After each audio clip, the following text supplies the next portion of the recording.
పేరవరం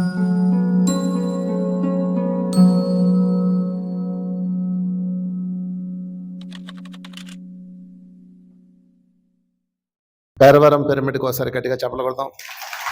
పితామహ పత్రి గారికి గట్టిగా చెప్పలు కొడదాం. విశ్వామిత్రుడు వశిష్ఠుడు 9 కొడుకుల్ని చంపించేశాడు.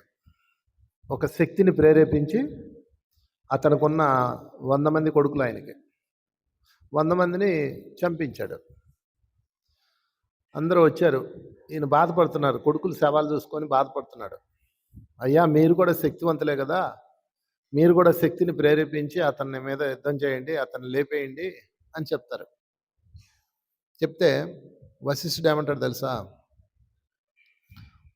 అతను కారణం కాదు, వీళ్ళ ప్రారంధం, వీళ్ళకి ప్రారంధం ఉండడం వల్ల అతనికి అలాంటి బుద్ధి పుట్టింది అంటాడు. అంటే వీళ్ళ చావుకి ఎవరు కారణం? వీళ్ళే కారణం. వీళ్ళకి ఈరోజు రాసి ఉంది, వీళ్ళు ఇక్కడతో ఈ జీవితాన్ని కంప్లీట్ చేసుకోవాలని వాళ్ళకి ప్రారంధంలో ఉంది. అందుకని విశ్వామిత్రుడు ఆ శక్తిని ప్రేరేపించి చంపించాడు. విశ్వామిత్రుడు కేవలం పాత్రధారి అంటాడండి. అసలు దీన్ని మించిన వాక్కు ఉంటుందా ఈ లోకంలో? చెప్పలు కొట్టండి. అద్భుతమైన వాక్కు. చంపేదేవుడు, శమిసేదేవుడు, సర్వము నీవే కదా అంటాడు ప్రహ్లాదుడు. ఎప్పటికీ ఇది మర్చిపోకండి. మన వాక్కు ఎప్పుడు కోల్పోతామంటే మనకు బాధ కలిగినప్పుడు కోల్పోతాం. బాధ ఎప్పుడు కలుగుతుంది? అజ్ఞానం ఉన్నప్పుడు బాధ కలుగుతుంది. అజ్ఞానం అంటే ఏంటి? నా వాస్తవానికి వేరే వాళ్ళు కారణం అనడం అజ్ఞానం. నా వాస్తవానికి నేను కారణం అనడం జ్ఞానం. ఓకే అండి, చెప్పండి నాతో పాటు. నా వాస్తవానికి నేనే కారకుణ్ణి. నా వాస్తవం అంటే ఇప్పుడు ఏం జరిగిందో అది నా వాస్తవం, నేను సృష్టించాను. అది దానికి ఎవరు కారణం? నేనే. అయితే ఇప్పుడు నేను అవ్వచ్చు, ఇంతకుముందు నేను అవ్వచ్చు, ఇంతకుముందు నేను అవ్వచ్చు. ఇప్పుడు నేను మంచివాడినే, అంతకుముందు కాకపోవచ్చు కదా. 3 నిమిషాల్లో ప్రాణం పోతుందన్నా కూడా మర్చిపోకూడని ఒకే ఒక మాట బాగా గుర్తుపెట్టుకోండి.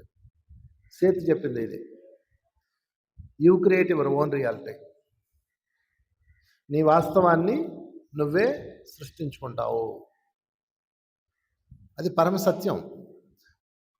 అంటే మన జీవితంలో వాస్తవాలు ఎన్ని రకాలుగా వస్తాయి చెప్తా. వాస్తవాలు అంటే బాధలు అన్నమాట.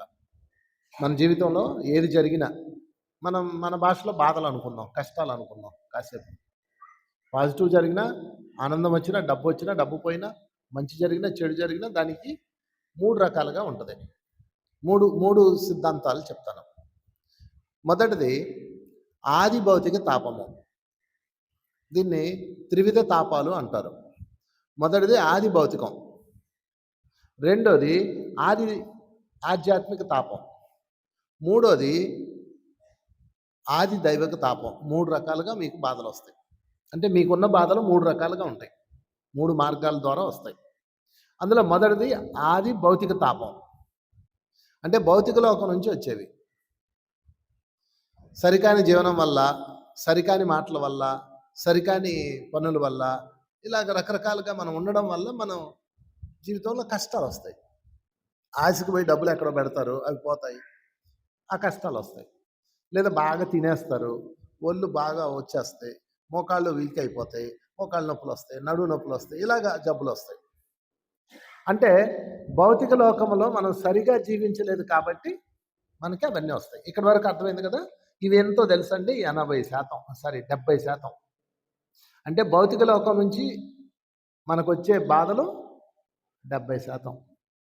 అంటే సరైన జీవనం జీవిస్తే 70% మారిపోతుంది.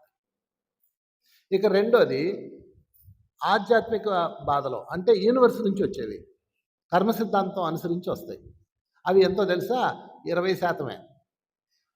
అంటే ఇప్పుడు అతను ఉన్నాడు, అంతకుముందు నేను పక్షిని చంపుకు తిన్నానండి, అందువల్ల నాకు ఈ జబ్బు వచ్చిందని చెప్పాడు. అంటే ఇతను దాని బాధ యూనివర్స్లోకి వెళ్ళి అతనికి జబ్బుగా తిరిగి వస్తుంది.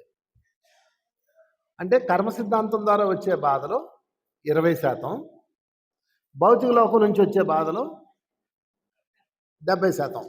పైలోకం నుంచి వచ్చేది 20, కింది లోకం నుంచి వచ్చేది 70. కింది లోకం నుంచి వచ్చే బాధలకి బుద్ధి ఉపయోగిస్తే మారిపోతుంది. బుద్ధి వాడాలి అంతే, ఇంకేం చేయక్కర్లే. బుద్ధి పైనుంచి వచ్చే జబ్బులకి జ్ఞానం ఉపయోగించాలి. జ్ఞానము.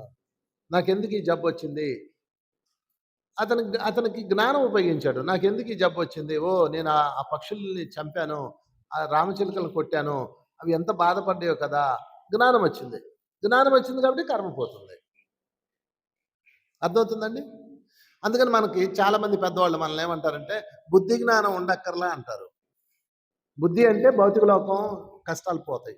జ్ఞానం వస్తే ఆత్మలోకం నుంచి వచ్చిన కష్టాలు పోతాయి. 70 + 20 ఎంత? 90%. ఇంకొక 10% బాధలు ఉంటాయి.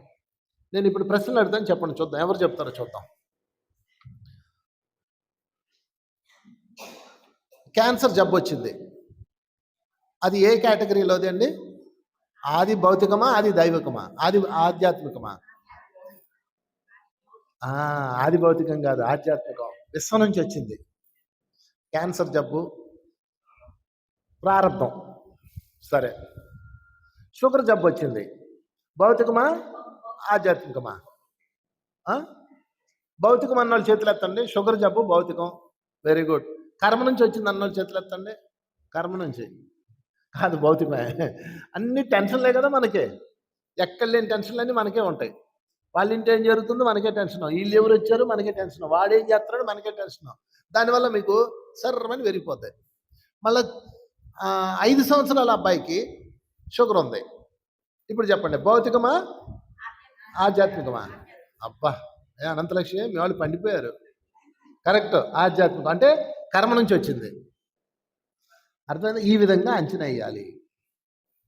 అంతేకాని అన్నిటికీ ఒకే మందు కాదు. అన్నిటికీ ధ్యానం చేస్తేనే బుద్ధి వికసించి అర్థమవుతుంది. ధ్యానం చెప్తే ఏదో అర్థం కాదు. అందుకే ధ్యానం సర్వరోగ నివారణి అన్నారు. తర్వాత 3వ పాయింట్లోకి వెళ్దాం. వీళ్ళు కొంచెం గట్టి చెప్పాలి, చిన్న చిన్న చెప్తే చెప్పేస్తున్నారు. సరే. ఆది దైవిక తాపాలు అంటే భగవంతుడు కష్టాలు పెడతాడు. ఓకే, భగవంతుడు కష్టం పెడతాడు తెలుసా మీకు? ఫర్ ఎగ్జాంపుల్, ఇదిగో అనంతలక్ష్మి ఉంది. అదేదో ఊర్లో పిరమిడ్ కట్టింది, చక్కగా తయారు చేసింది. చీపు అన్నారు, తిట్టారు, అవమానించారు. మనం ఎందుకు ఈ జీవితం అనుకొని వచ్చేసింది. మళ్ళీ ఇంకో చోటకు వచ్చి కట్టింది, అక్కడ అలాగే అంటారు. మళ్ళీ ఇక్కడికి వచ్చింది పేరవారిలో, ఇక్కడ అద్భుతంగా జరుగుతుంది. మళ్ళీ ఏమంటా అనొచ్చో చెప్పలేము. ఆమెను తిట్టించింది ఎవరో తెలుసా మీకు? దైవము. పత్రిసారిని ఒకసారి అడిగా నేను, గురువుగారు మేము అన్ని ఊర్లు వెళ్తాం, చక్కగా ధ్యానం చెప్తాం, ఒక జిల్లా వెళ్తాము, ధ్యానం చెప్తాము, ఎంతో శ్రమ పడతాము, మా కుటుంబాలను కూడా పక్కన పెట్టి మేము కష్టపడతాము. కొన్నాళ్ళు పోయిన తర్వాత వాళ్ళు మమ్మల్ని అవమానిస్తారు. ప్రజలు ఎప్పుడు అవమానించరు, ధ్యానంలో అవమానించరు, ఆర్గనైజర్లో అవమానిస్తారు. ఏదో మాట అంటారు, మేము అక్కడ ఉండలేక వచ్చేస్తాము, ఇంకో చోటకి వెళ్తాము, అక్కడ కూడా అలాగే ఉంటుంది. ఎందుకు ఇలా ఉంటుంది అని అడిగా. ఆయన ఏం చెప్పాడంటే, నాయనా నువ్వు వెళ్ళి పని చేసావు, అక్కడ నీ పని అయిపోయింది. నీ పని అయిపోయినా నువ్వు అక్కడే ఉంటావు, మనకు తెలియకుండానే ఉంటాం. ఇక్కడ మనకి బాగా చూసుకుంటుంటే ఉండిపోతాం కదా. మనకు తెలియకుండానే మనం కనెక్ట్ అయిపోతాం. మనల్ని అక్కడి నుంచి తప్పించడానికి మన వెనక 2 మాస్టర్లు ఉంటారు. మన మాస్టర్లో వెళ్ళి వాళ్ళలో దూరి వాళ్ళు మనల్ని తిట్టిస్తారు. మనకి అని చెప్పేసి ఇంకో చోటకి వెళ్ళిపోయి అక్కడ చేస్తాం. వాడు తిట్టకపోతే నువ్వు ఇటు వెళ్ళవు కదా, అది తయారవ్వదు కదా. ఆయన ఏమన్నారు తెలుసా? నన్ను ఒక జగద్గురువుకి ఒకే ఊర్లో ఏంటి పని అన్నాడండి. ఆ రోజుతో నేను మారిపోయాను. ఏ ఊర్లో ఉండను, ఊరు వెళ్తాను, చక్క క్లాసులు చెప్తాము, వారం 10 రోజులు అంతా చక్క చేస్తాము, 4 రోజులు మళ్ళీ వెళ్తూ చెప్తాము. అక్కడ మంచి డెవలప్ అయ్యాక ఇంక నేను అక్కడ ఉన్నాను అనుకో, వాళ్ళు కూడా ఇలా చూస్తారు. అక్కడ దాకా ఎందుకండి?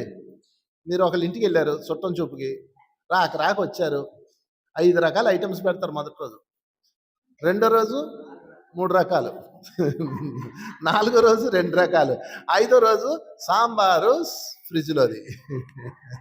అవునా కదా?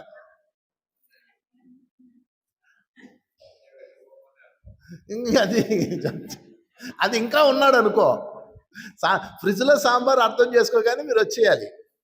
అయినా ఉన్నారనుకో, అలాంటి వాళ్ళు కూడా ఉన్నారండి.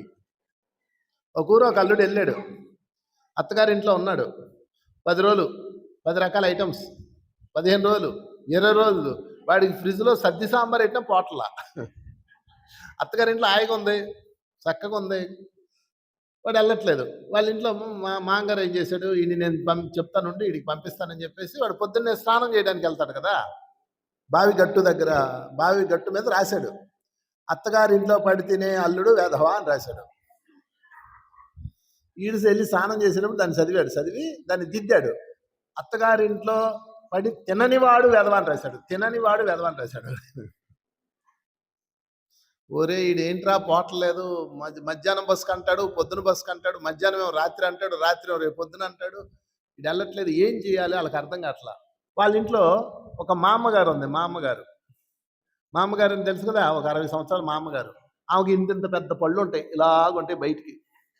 ఆమె ఏం చేసిందంటే ఆడి సంగతి నేను చూస్తానుండని కూరగాయలు ముందేసుకొని కూర్చుంది పొద్దున్నే. అల్లుడు గారు కాఫీ తాగి పేపర్ చదువుకుంటున్నాడు. ఈమె టిఫిన్ చేసుకొని పేపర్ చదువుతాడు. మధ్యాహ్నం భోజనం చేసుకోవాలి కదా. ఈమె కూరగాయలు తీసుకొని తన పారపళ్ళతో కరక కొరికి తూపుకుపోతుంది గిన్నెలో. టమాటా కాయలు, బీరకాయలు, వంకాయలు అన్నీ. ఏంటి మామగారు ఏం చేస్తున్నారు మీరు అన్నాడు. కనపట్లేదు నాయన, వంట చేస్తున్నాను అంది. కూరగాయలు తరుగుతున్నాను, వంకాయ కూరకి, టమాటా కూరకి అంది. కూరగాయలు అలా తరుగుతారా, కత్తిలు వాడరా అని. లేదు మా వంశాచారం పళ్ళు నాయన. ఏంటి మీరు రోజు అలాగే వండుతున్నారు? రోజు అలాగే వండుతావు నాయన. మధ్యాహ్నం బస్సుకు అల్లుడు వెళ్ళిపోయాడు ఫోన్ చేయకుండా. అర్థమైందా? అందుకని మనం కూడా సిచ్యువేషన్ బట్టి మారిపోవాలా. అది దైవిక బాధలు అనమాట. దైవం హెచ్చరిస్తాడు నీకు, నీ సినిమా ఎక్కడ అయిపోయింది, నువ్వు బయలుదేరి అంటాడు. అర్ధకెందుకు, ఇప్పుడు నేను ఈ పేరవరంలో ఉన్నాను, 6 రోజులు ఉన్నాను, 10 రోజులు ఉన్నాను, చాలా బాగా చూసుకుంటుంది మా అనంతలక్ష్మి. రూమ్కి టిఫిన్ తెచ్చి ఇచ్చింది. వారం తర్వాత ఆడకొచ్చి తినని అంటది. వారం అక్కర్ల 2 రోజులకి. 3వ రోజుకి సార్ ఖాళీగా ఏం చేస్తారు, కొంచెం వంట చేయండి అంటది. అంతే. అందుకని మనం పని అయిపోగానే వెళ్ళిపోవాలి. వెళ్ళకపోతే దైవం రంగంలోకి వస్తాడు. అది దైవిక బాధలు. అర్థం చేస్తారు. అయితే ఈ బాధల్లో, దైవం పెట్టే బాధల్లో మీకు ఎదుగుదల ఉంటుంది, కష్టం ఉండదు, మీరు ఎదుగుతారు. ఇంకో ఎగ్జాంపుల్ చెప్తా. పంచపాండవులు 5గురు ఉన్నారు. 5గురికి కృష్ణుడు చెప్పాడు, నాయన బాగా ధ్యానం చేయండి అని చెప్పాడు. వీళ్ళు వినలేదు. మళ్ళా నెల తర్వాత వచ్చాడు, బాగా ధ్యానం చేస్తున్నారా, రాబోయే రోజుల్లో మహాభారత సంగ్రామం ఉంది, మీరేంది ఇలా అశ్రద్ధ చేస్తున్నారు. ఎక్కడ బావా, పనులు బావా, ఇల్లు బావా, మొన్న అమ్మాయి బావా, ఇదిగో మొన్న గుర్రాలు తేడానికి వెళ్ళాను బావా, ఏదో వంకలు చెప్పారు. మీరు చెప్తారు కదా, ధ్యానం చేయమంటే ఎన్ని వంకలు చెప్తారు, క్లాసుకు రమ్మంటే ఎన్ని చెప్తారు, వంకలు చెప్తా ఉన్నారు పంచపాండవులు. మరలా నెల తర్వాత వచ్చాడు, ఏరా బాగా సాధన చేశారా, అస్త్రాలు సంపాదించారా అని అడిగాడు. లేదు బావా, రాజ్య విస్తరణ కోసం వెళ్ళాను ఒకడు. ఇంకోళ్ళేమో మొన్న రాజ్య మీటింగ్ జరిగింది ఒకడు. అప్పుడు కృష్ణ ఏం చేశాడు, అరే మీకు రాజ్యం ఉంటే కదా ఈ గొడవంతా అని ముందు రాజ్యం పీకించాడు. రాజ్యం పోయాక ఏం చేస్తారు వాళ్ళు?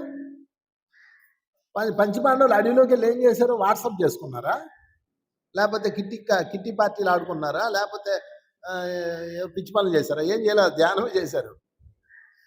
అంటే దైవము వాళ్ళకి ఏం బాధ పెట్టింది, రాజ్యంలోంచి పంపించి సాధనా మార్గంలోకి తిప్పి వాళ్ళని వీరులుగా తయారు చేసి మళ్ళా రాజ్యాన్ని ఇచ్చిందా లేదా? అది దైవిక బాధలు. అంటే దైవం పెట్టే బాధల్లో ఎదుగుదల ఉంటుంది, కర్మలు పెట్టే బాధల్లో అనుభవం ఉంటుంది. ఈ 2 తేడా మీకు అర్థం కావాలి. అందుకని మీకు ఉన్న అన్ని బాధలు ఒకటి కాదు, 3 రకాలుగా వర్గీకరించుకోవాలి. ఇక దైవం పెట్టే బాధలు, దైవం పెట్టేవి చాలా తక్కువ ఉంటాయి, 10% ఉంటాయి. అది కూడా ఎవరికి, బాగా ఆత్మపరంగా ఎదిగిన వాళ్ళకి. అందరికీ వాళ్ళు ఏం పెట్టరు. కనుక మొదటి 2 మీద మీరు ఫోకస్ చేయాలి. ఆది భౌతిక బాధలు, భౌతికంగా వచ్చే సమస్యలు ఫస్ట్ సరి చేసుకోవాలి.